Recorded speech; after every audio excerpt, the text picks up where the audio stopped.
Hello guys, आज के इस लेक्चर में हम लोग डिटेल्स में डिस्कस करेंगे इम्पोर्टेंस ऑफ कैम्बर और क्रॉस स्लोप्स।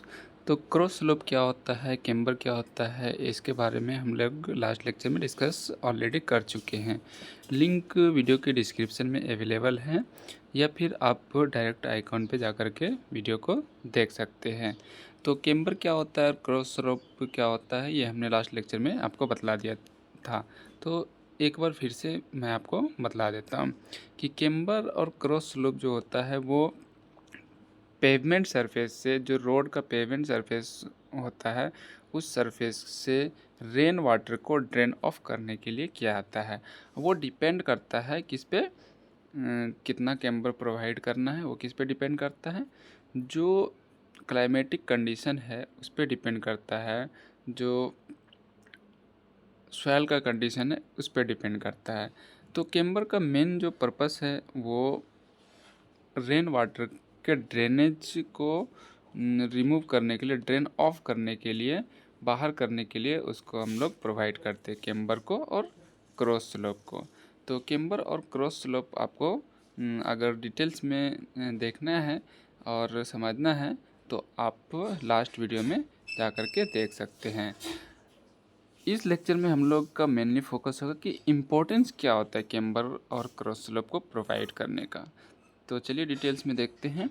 सब ऐसे नॉर्मली हम आपको बता दें कि जो कैम्बर प्रोवाइड किया जाता है और जिसको क्रॉस स्लोप भी बोलते हैं, तो उसका मोटिव मेन वही होता है कि जितना भी रेन वाटर है अगर वो पेवमेंट सरफेस में जम गया, वो स्टोर हो गया उसी सरफेस पे, तो वो क्या होगा, उस सरफेस को क्या करेगा, ख़राब कर देगा और वो धीरे धीरे क्या होगा, अंडरग्राउंड की तरफ जाएगा और जिससे कि वो सरफेस, जो पेवमेंट सरफेस होता है, वो धीरे धीरे क्रैक होना स्टार्ट हो जाएगा और इसके बाद गड्ढा होगा और बहुत बड़ा हॉल हो जाएगा, जिसमें कि व्हीकल को मूवमेंट करने में बहुत प्रॉब्लम होगी और एक्सीडेंट का कॉज ज़्यादा हो जाएगा, बढ़ जाएगा चांसेस।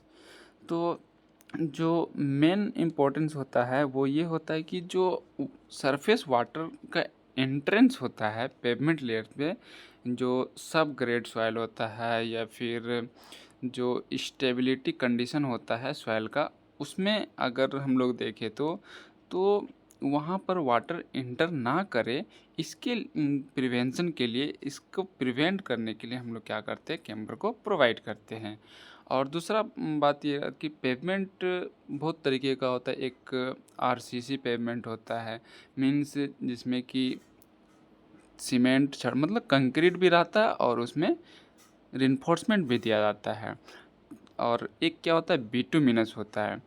और दोनों में मतलब अपोजिट मतलब क्वालिटी होता है दोनों का।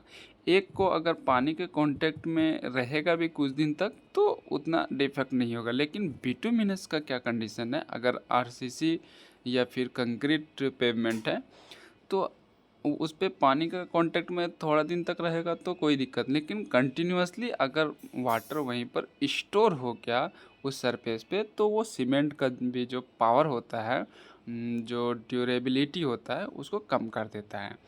बट बिटुमिनस में क्या है कि वहाँ पर पानी बिल्कुल भी स्टोर नहीं होना चाहिए, पानी फंसना नहीं चाहिए, पानी जमा नहीं होना चाहिए। अगर वो जमा होता है तो जो बिटुमिनस का क्वालिटी होता है वो ख़राब हो जाता है और धीरे धीरे वो वॉइड क्रिएट करता है उस पेवमेंट में, और जिसको रिसना बोलते हैं, ठीक है। तो वो धीरे धीरे अंदर चला जाएगा अंडरग्राउंड में, और वहाँ का जो सॉइल का स्टेबिलिटी है वो क्या करेगा, वो कम कर देगा और वो वॉइड्स क्रिएट करेगा।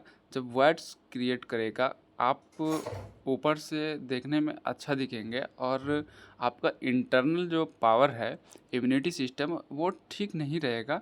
तो आपको अच्छा दिखने कुछ दिन तक दिख सकते, इसके बाद क्या होगा, आप धीरे धीरे वीक हो जाएंगे और आप बीमार हो जाएंगे।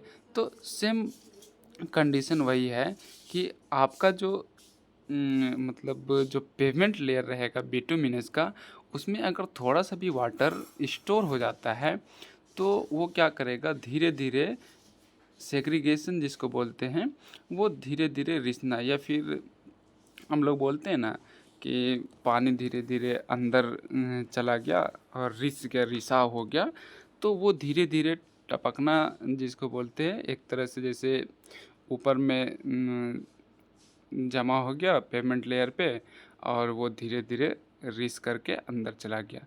तो वो जो अंदर का सॉइल का स्टेबिलिटी कंडीशन है उसको क्या करेगा, उसमें वॉइड क्रिएट करेगा, और वो क्या होगा, हॉल हो जाएगा। तो ऊपर में सिर्फ पेमेंट लेयर रहेगा, और जैसे ही उस पर हैवी व्हीकल्स मूव करेगा तो क्या होगा, धंस जाएगा।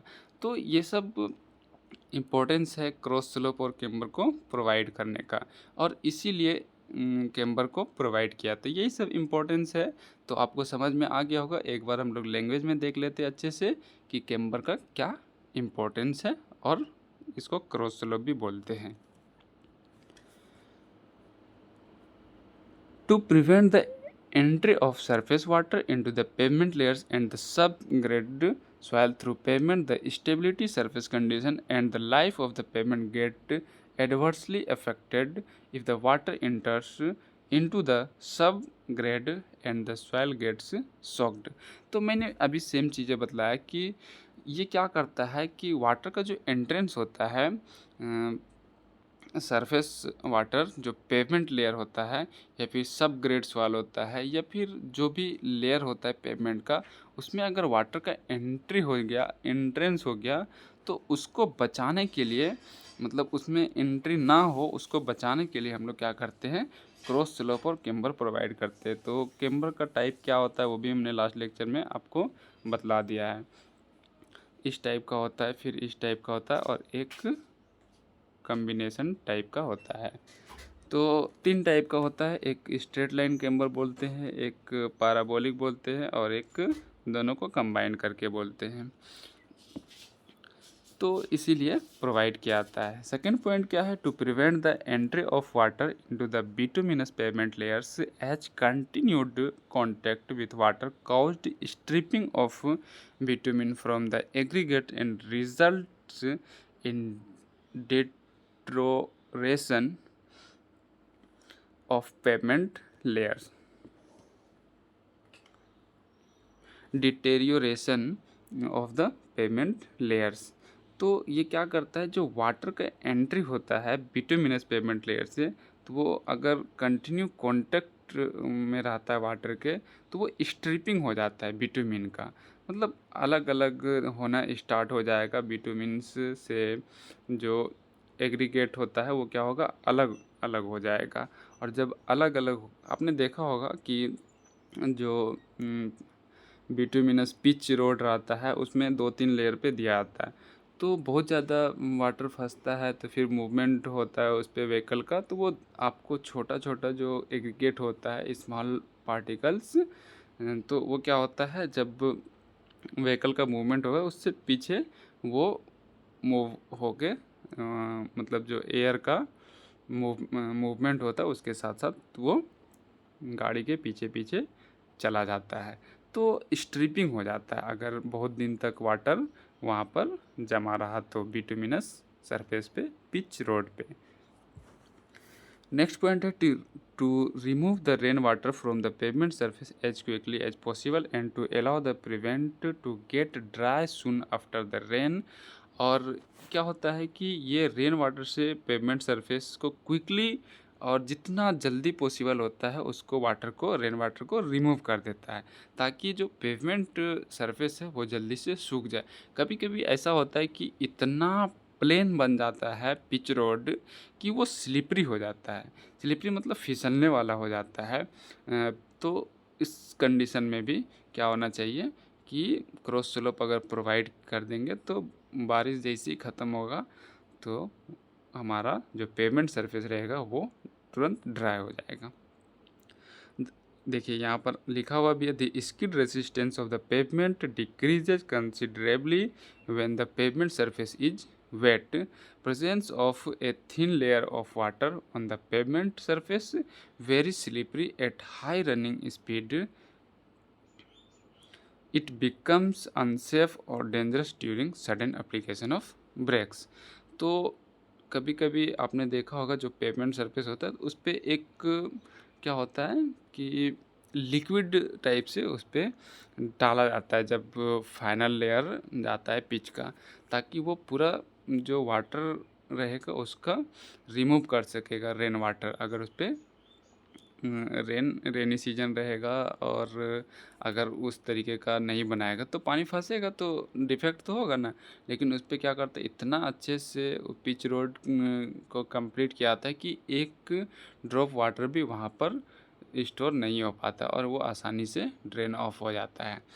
तो अगर वो रहेगा तो क्या होता है कि अगर क्रॉस स्लोप प्रोवाइड नहीं करेंगे तो वाटर बाहर नहीं निकलेगा और जो पेवमेंट लेयर रहेगा वो बहुत स्लिपरी हो जाएगा और फिसलने लगेगा, तो इसकी रेजिस्टेंस जो होता है वो बढ़ जाता है। और अगर वाटर निकल जाएगा हमारा, ड्रेन ऑफ हो जाएगा रेन वाटर, तो जो इसकी रेजिस्टेंस है वो बहुत कम हो जाएगी, क्योंकि जो सरफेस होगा पेवमेंट सरफेस वो बहुत जल्द ड्राई हो जाएगा और आसानी से मूवमेंट हो जाएगा।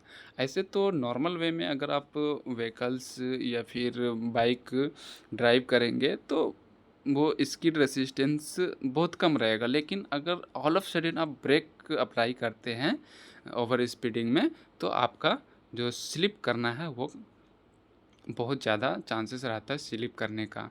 तो यही सब इम्पोर्टेंस है कैम्बर और क्रॉस स्लोप प्रोवाइड करने का। तो उम्मीद है आपको समझ में आ गया होगा और मैं बिल्कुल अच्छे से समझाया हूँ। और मतलब लैंग्वेज इंग्लिश है लेकिन समझाने का जो कन्वर्सेशन है हमारा वो क्या है, हमारा प्योर हिंदी और इंग्लिश मिक्स है। बस वर्ड हमने यूज किया है इंग्लिश, बट आपको समझाया है बिल्कुल हिंदी में। तो इसका जो कैम्बर और क्रॉस स्लोप है तो ये मैंने आपको लास्ट लेक्चर में पूरा डिटेल्स में समझा दिया है।